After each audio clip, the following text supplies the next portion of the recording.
नमस्कार श्री स्वामी समर्थ सर्वांना। 2024 मधली संकष्टी चतुर्थी ही शेवटची संकष्टी चतुर्थी 18 डिसेंबर म्हणजेच बुधवारी आली आहे। प्रत्येक महिन्यात संकष्टी चतुर्थी येत असते आणि प्रत्येक महिन्यात येणाऱ्या संकष्टी चतुर्थीचे वेगळे वेगळे महत्त्व असते। आपल्याला संकष्टी चतुर्थीच्या दिवशी सकाळीच इथे या पद्धतीचा एक दिवा हा लावायचा आहे। दिवा कसा लावायचा, कुठे लावायचा, कधी लावायचा याविषयीची संपूर्ण माहिती आपण या व्हिडिओमध्ये बघणार आहोत। आपण जर का संकष्टी चतुर्थीला असे काही उपाय सेवा केले यामुळे आपल्या घराची मुलांची प्रगती होते, कुटुंबावर वाईट संकट यामुळे येत नाही।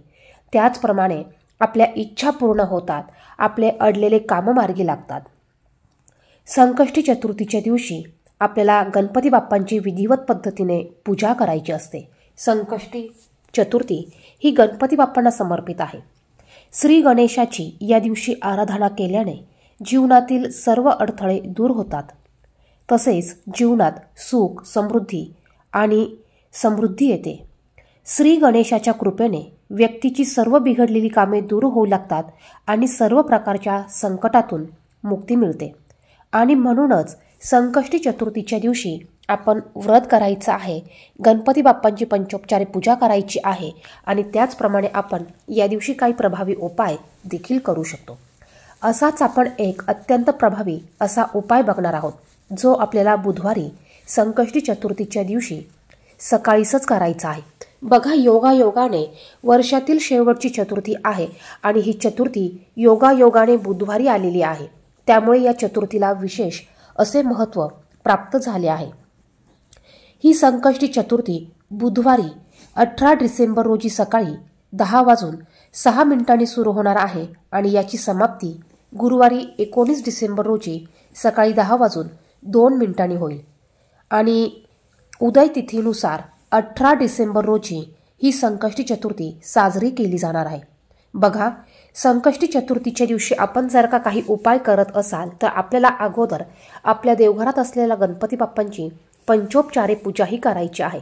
सकाळी लवकर उठायचं आहे, देवपूजा करून घ्यायची आहे।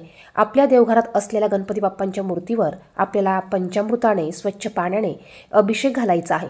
अभिषेक करताना आपण गणपती अथर्वशीर्षाचं पठण करू शकतात किंवा तुम्हाला येत नसेल तर तुम्ही यूट्यूबला लावून ते श्रवण करत गणपती बाप्पांना अभिषेक घालायचा आहे।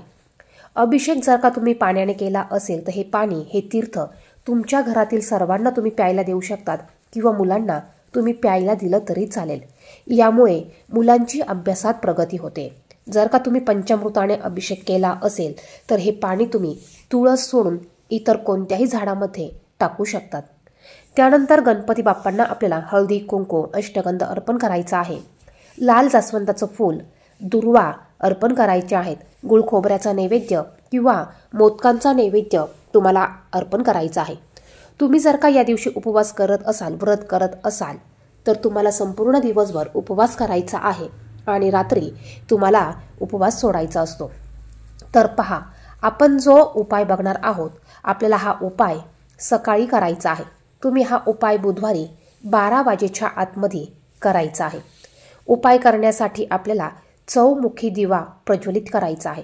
यासाठी तुम्ही कणिक मळायचं आहे, यामध्ये मीठ घालायचं नाही, थोडीशी चिमूटभर हळद घालायची आहे आणि या कणकेचा आपल्याला चौमुखी दिवा बनवायचा आहे।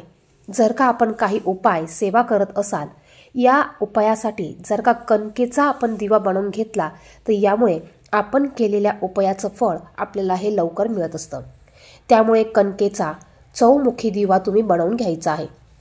जर का तुमच्याकडे कणकेचा दिवा बनवायला टायमिंग नसेल तर तुम्ही पंती घेतली तरी चालेल।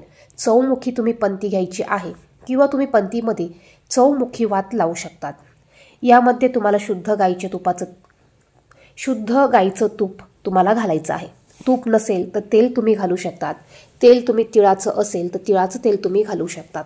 यामध्ये जोडवातीची एक वात करायची आहे आणि अशा आपल्याला चौमुखी वाती यामध्ये प्रज्वलित करायची आहे। आता एक डिश आपल्याला घ्यायची आहे। या डिशेवर आपल्याला थोडंसं कुंकू, हळद मिक्स करून ते ओलं करून घ्यायचं। त्याने एक स्वस्तिक काढायचा।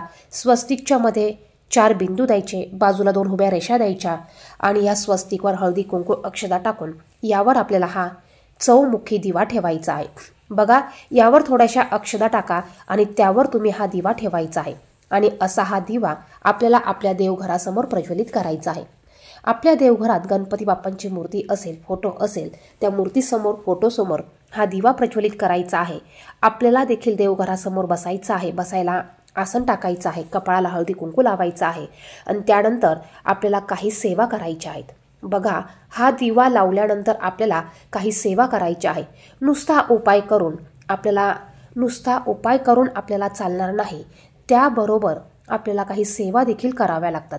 कष्ट हे प्रत्येकाला करावे लागतातच, परंतु कष्टाला आपल्या नशिबाची साथ मिळावी यासाठी आपण हे उपाय करत असतो। आता सेवा कोणती करायची तर बघा, तिथेच बसून तुम्हाला 1 वेळा गणपती अथर्वशीर्षाचं पठण करायचं आहे। शक्य झाल्यास तुम्ही गणपती अथर्वशीर्षाचं पठण करा। 1 माळ म्हणजेच 108 वेळा तुम्हाला ओम गण गणपते नमः हा मंत्र म्हणायचा आहे। त्यानंतर तुम्हाला 1 वेळा गणपती संकटनाशक स्तोत्र तुम्हाला म्हणायचं आहे। तर तुम्हाला ह्या सेवा तिथे बसून करायच्या आहेत। आता ज्यांना कामामुळे अजिबात वेळ नसेल किंवा कामामुळे त्यांना सेवा करायला जमत नसेल, मग त्यांनी पुन्हा संध्याकाळी तो दिवा पुन्हा तुम्ही तेल संपलं असेल, तूप संपलं असेल तर तुम्ही त्यात तेल तूप घालून प्रज्वलित करा आणि तुम्ही ह्या सेवा संध्याकाळी करायच्या आहे। यानंतर आपल्याला हात जोडून नमस्कार करायचा आहे। तुमची कुठली इच्छा असेल ती मनोमन तुम्हाला गणपती बाप्पांना सांगायची आहे। तुमची इच्छा असेल, अडचण असेल ती गणपती बाप्पांना सांगा, मनापासून सांगा। उपाय तुम्ही श्रद्धेने करा आणि गणपती बाप्पांची पूजा देखील तुम्ही अगदी मनापासून श्रद्धेने करा। बघा, तुमच्या कुठल्याही अडचणी असू द्या, कुठलेही तुमचे इच्छा असू द्या, गणपती बाप्पा नक्कीच पूर्ण करतील। हा उपाय तुम्ही सकाळी करायचा आहे। ज्यांना कामामुळे वेळ नसेल त्यांनी हा उपाय संध्याकाळी केला तरी चालेल। आपल्याला ह्या दिव्यामध्ये भरपूर असं तेल घालायचं आहे, जेणेकरून हा दिवा कमीत कमी 12 वाजेपर्यंत प्रज्वलित राहील किंवा संपूर्ण दिवसभर प्रज्वलित राहिला तरी चालेल। आता यानंतर हा कणकेचा दिवा दुसऱ्या दिवशी उचलून घ्यायचा आहे। तो तुम्ही एखाद्या पाण्यात विसर्जित करू शकतात किंवा तुम्ही एखाद्या झाडाखाली ठेवून द्या, जेणेकरून पशु पक्षी येऊन, किडे माकोडे येऊन तो दिवा किंवा ते कणिक खाऊन जाईल। तर या पद्धतीने तुम्ही तुमच्या कुठल्याही इच्छेसाठी सकाळीच या पद्धतीचा एक दिवा तुम्हाला प्रज्वलित करायचा आहे।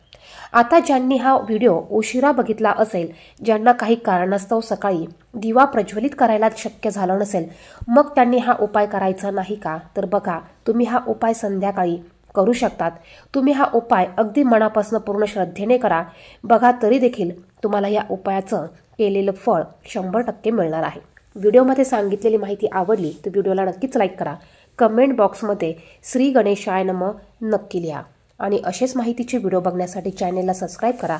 बाजूच्या बेल आयकॉनला प्रेस करा, म्हणजे तुम्हाला येणारे सर्व व्हिडिओचे नोटिफिकेशन सर्वात अगोदर मिळेल। धन्यवाद। श्री स्वामी समर्थ।